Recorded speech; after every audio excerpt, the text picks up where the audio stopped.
di pansinin?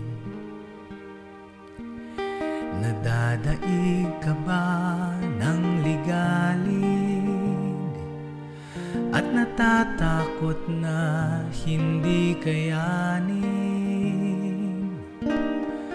Huwag mo sanang isiping darating ang sandaling karapat dapat kang hirangin.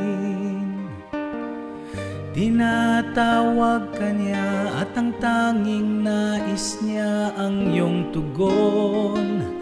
Ibibigay mo ba? Mangyaring lumapit ang ordinahang diakono Christopher Santos Jr. ng parokya ng Santa Catalina ng Alejandria. Narito po. Minamahal na obispo, hinihiling po ng inang simbahan na ordenahan ang kapatid nating si Christopher Santos Jr. upang maging diakono. Sa palagay mo ba ay karapat-dapat siya? Isinangguni po namin ito sa sambayanang Kristiyano na nagbigay ng pagsang-ayon. Ang mga namamahala sa paghubog sa kanya ay nagpasyang siya ay maaaring ordenahan. Kaya pinatutunayan ko po na siya ay karapat-dapat. Ang buhay mo'y iisa, hindi ka ba naghahangad na maging iba? Naririnig mo ba siya? Tinatawag ka niya.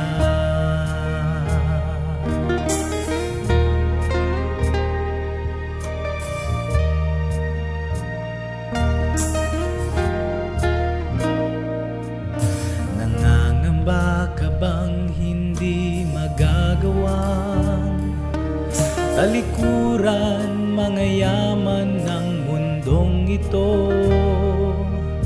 Natatakot ka bang iiwanan mo mga taong mahal sa buhay mo?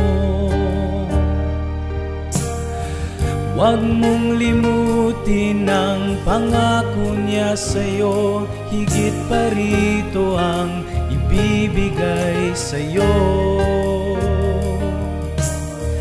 Huwag mong isiping kagandahang loob mo ay hihigit sa pag-ibig niya sa'yo. Ang buhay mo'y iisa, hindi ka ba naghahangad na maging iba? Naririnig mo ba siya? Tinatawag ka niya. Hindi ikaw ang pumili sa kanya, ikaw ang pinili niya. Ang buhay mo'y iisa, hindi ka ba naghahangad na maging iba? Naririnig mo ba siya? Tinatawag ka niya.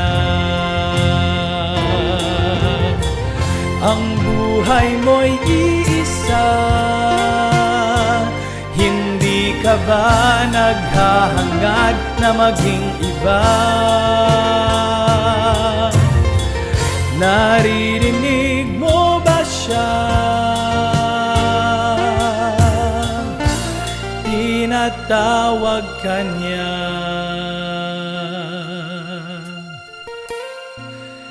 Tinatawag